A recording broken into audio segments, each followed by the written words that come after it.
Hey, it's Fran again at the bench with this. Yeah. Ta-da. Yes, this is yet another 1970s era mechanical clock that is trying to look like a LED digital clock. Yeah, it's the Sears brand digital electronic alarm clock. Looks like an LED clock. Sure does. It has bright backlighted electronic looking readout. That's so specific. Electronic dash looking readout. Convenient on off alarm. Okay. Simulated wood grain. Gotta have the simulated wood grain. And everyone's favorite, UL listed Sears Roebuck. Chicago, Illinois. Movement made in the USA. Case made in Hong Kong. Yeah, it's the Bright Time clock. Yeah, I haven't even opened this up. It's new inbox, and you never know what new inbox is going to be like. Oh yeah. Okay. Yeah. See, all new inbox. Still got the styrofoam. I was concerned about this because styrofoam, if it comes in contact with PVC, it's a terrible disaster. But looks like it's in a bag in the styrofoam, so good chance it's not completely ruined. Just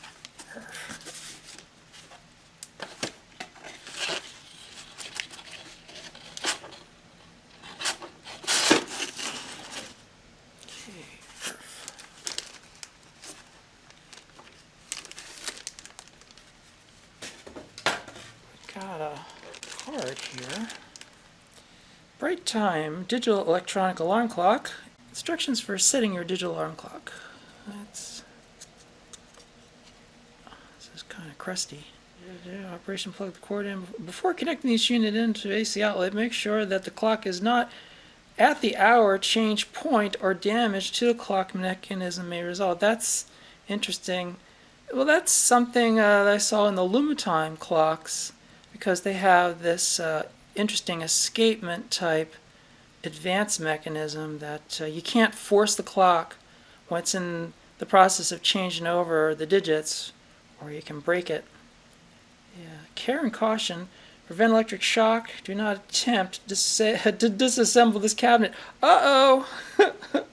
Looks like we've got it right out of the box. Don't even try it. Don't even think about it. This unit does not contain consumer serviceable parts. Never use blah, blah, blah, blah, blah. Do not expose the alarm clock to extreme heat, such as found near a hot radiator or stove.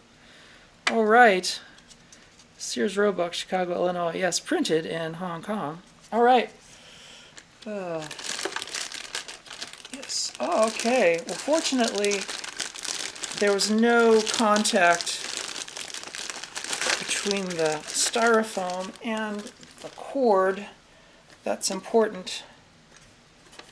Okay, it says here, yeah, model 7134, Sears Roebuck, yada yada. Okay, 120 volts, 5 watts. 5 watts. Yeah, simulated wood. This is an interesting thing. You're looking at the front of it. See, it's a simulated wood, how that font looks just so readable. But if you actually look at it head on, it's actually it's all stretched out, kind of like the lettering they put at an intersection, so that when you're looking at it like straight on, it's readable. That's pretty cool. Thinking ahead, okay. Well, you can see a little bit here of what they're doing. Yeah, you can see there's a red mask there in the shape of the digits, and you can kind of see behind it something else rolling there. Alright, that's the time. That's the alarm. Okay, it's time. Oh, okay, you can kind of see the digits moving. There's a 3. Okay. Whew. I don't know if I want to just fire this up, because if I plug it in, it could just break.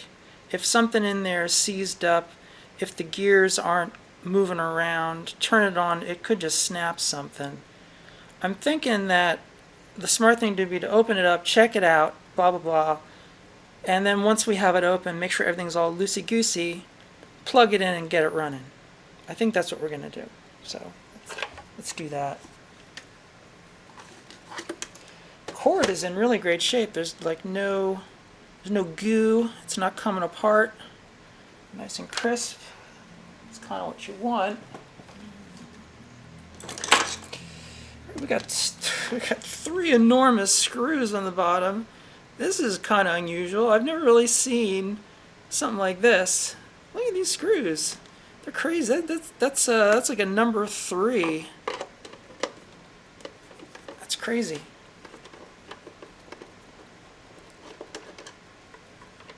Wow. Oh, I've never seen anything like this in a clock. Look at that. Look at that screw. That is wild. Yeah, that's a number 3 Phillips. I think, yeah, you know what? That's holding the mechanism in. I think to get the front off, yeah, okay, so I think this is very similar to another clock that I took apart where first we take off the bezel, right, pop that off, and then there are these 4 deep screws that are going to take the clamshell apart, and I'll get the top off that, and then these big ass screws will actually remove the mechanism.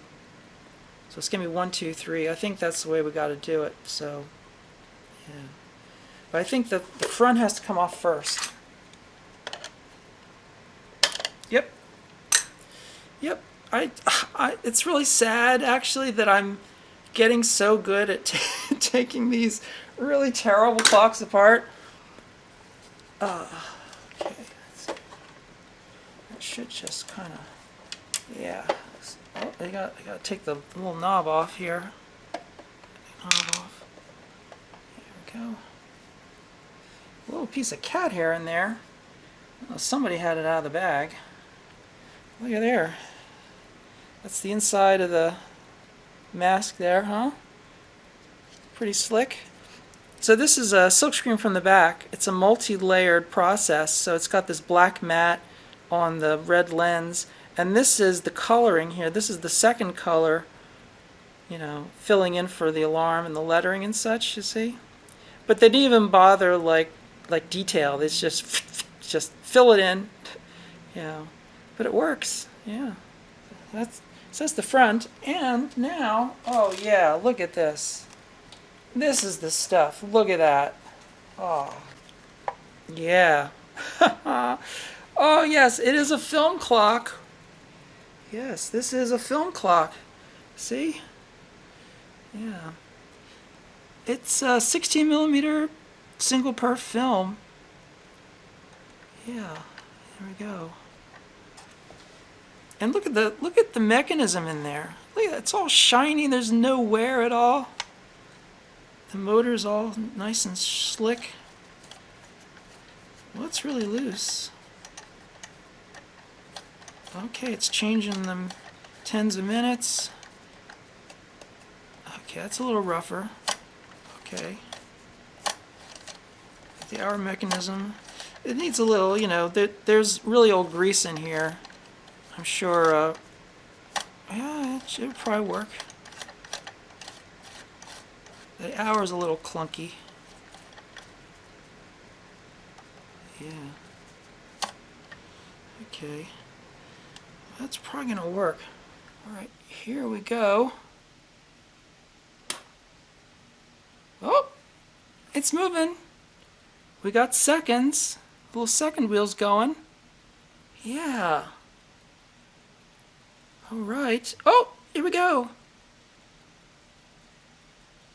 Oh, yeah. Oh, it's so quiet. Yeah, there's no humming or anything. All right, so if we get the bezel on here.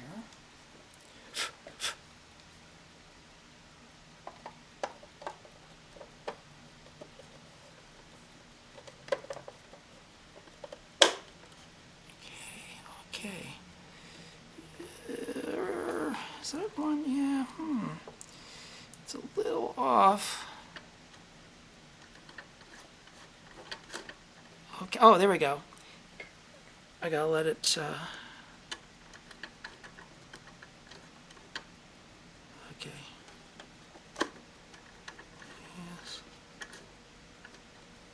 I gotta let it flip by itself. So I'm gonna put 7:59 and I'll see if the 8 comes up. Oh, yeah. Come on, you can do it. Yeah. Okay. Yes, it did it. All right. Well, this is very much the same as the other film clock that I took apart in a lot of ways. And the mechanism is also very similar to some of the other types of mechanical LED emulated clocks that are not film clocks. But yeah, I'm going to show this from the side. I make sure I get the exposure right. Don't want it to overrun here. Turn it to the side. Yeah, you can see there on the side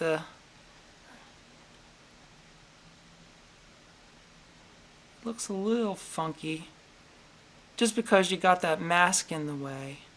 You know, if you're going off angle. But you know, other than the artifact of the mask, you can really read it on the edge there, 801. So the side view angle is actually pretty damn good.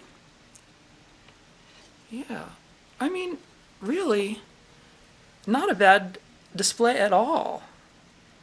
Incandescent, ruby lens making it red, but it's very clear, very crisp, extremely quiet. I mean, I have to say this works. It does work. The sad thing is I've seen enough of these clocks, you know, at the end of their life, the ones that I've gotten in the past that are just completely worn out, the motor's shot, the gear train's shot. It's just really interesting to see one of these things running new out of the box, the way it would have run brand new at the time. I have to say, if I came into a shop and I saw this clock, I'd be impressed. I think I would. It looks really good. I have to say, this is definitely the best faux LED clock that I've yet seen. Yeah. But these film clocks were kind of a rarity. They really didn't seem to make many of them, or if they did make a lot of them, they put them in really cheap equipment, cheap hi-fis, cheap radios, stuff like that. You don't see many of this type of display around today. They did wear out, you know. They did come apart. It's all plastic. I'm going to take it apart and show it. But, yeah. Oh, yeah. Oh, I could watch this all day. Okay, so it works. It looks great. Let's take it apart. Take a look inside. Do the same thing again. Yeah, to take these things apart, there's a little slot in the front bezel. You just push in on that, push down on it with a thin-bladed screwdriver, and it'll release the bottom. Okay, that's step one. And then it'll just lean out. You do have to take the little plastic tip off the selector. Now I'm going to take out these big ass screws because that's going to slide out. Oh man, I hope I can get this. So the big thing about this, the other clock that came apart this way, it was a bugger getting it back together. It was just, it did not want to go back in the case. I hope this isn't going to be a huge pain in the butt. Yeah, I can already feel it's going to be an alignment nightmare. But you gotta love these screws. They were not fooling around. That is a big ass screw.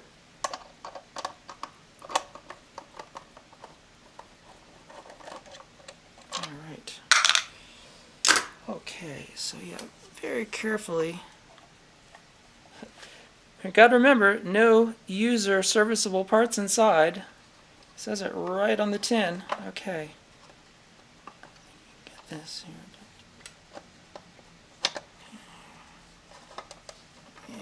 I hope I don't have to release that power cord to get it out of there. No, it's just stiff. It's just stiff. Okay. So yeah, you can see the film going over the top there and the sprocket holes. That plate up there, that's the alarm. That's the alarm buzzer. So it's down right now, but I'm sure that is the thing that makes the noise, the awful noise to get you out of bed. And the motor assembly, and yeah, this is very similar to others. The whole back gear train, and there are these little rollers, tiny little pins to ride in those sprocket holes, right? And the drive is all down there on the bottom. You can kind of see it folding around there in that window, folding backwards. So the film is going through like an S-bend and back around. There's a label on the back here. General Time Corp. Yeah, we've heard them before. Made in the USA. Patent under one or more following blah blah blah. So yeah, they had some patents. Atali Industries Company. Okay. So yeah, it is a time corp mechanism, just like the other one we looked at. And the bottom, it's all enclosed, but the drive is in the back. And yeah, I would not want to have to replace the light bulbs in there. It looks like there's two of them. There's two little bulbs in there in that big diffuser. This whole thing in the front is a big diffuser. So yeah, I mean, pretty straightforward.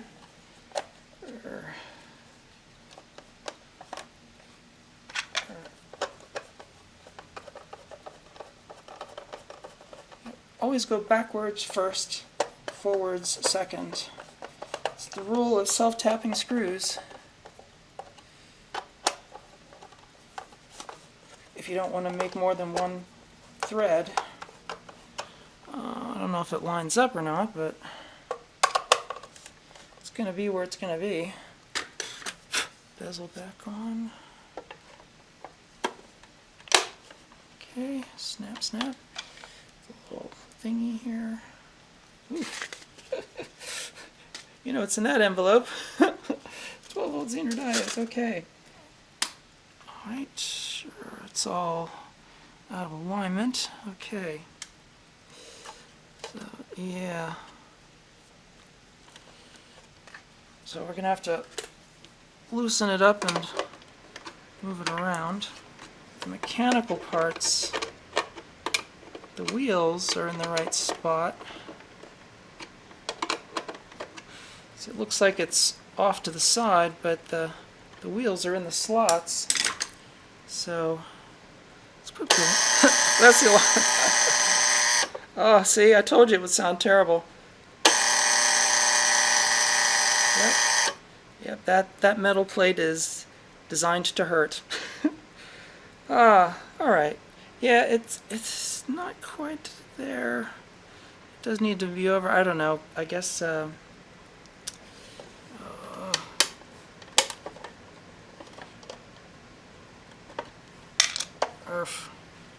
yeah, it's just got to be.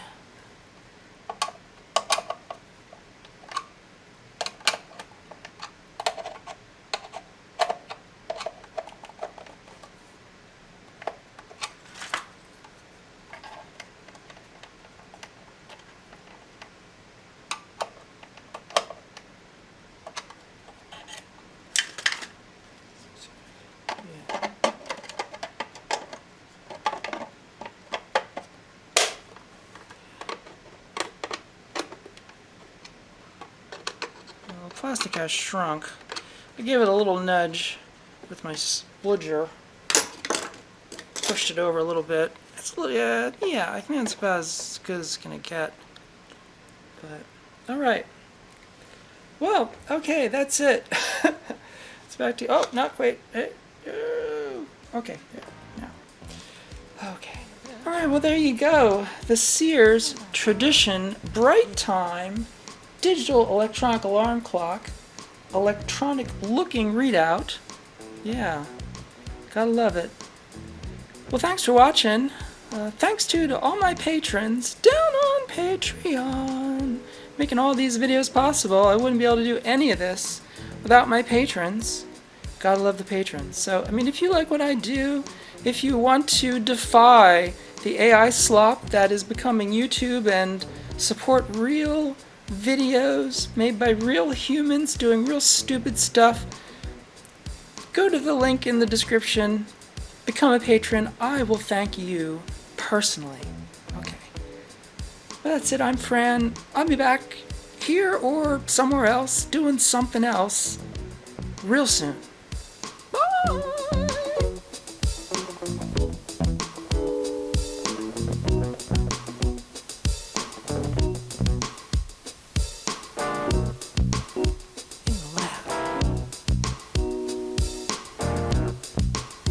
Where I work. In the lab. Go berserk. In my lab. It's where I work.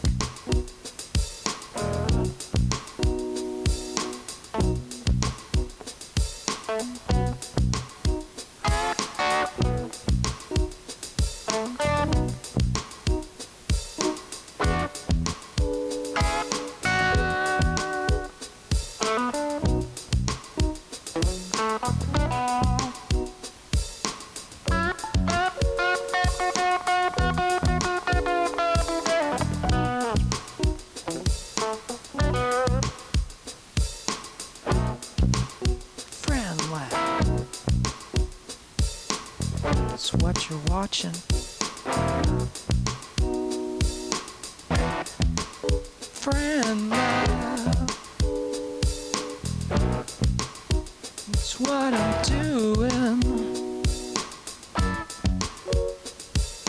Working at the bench again.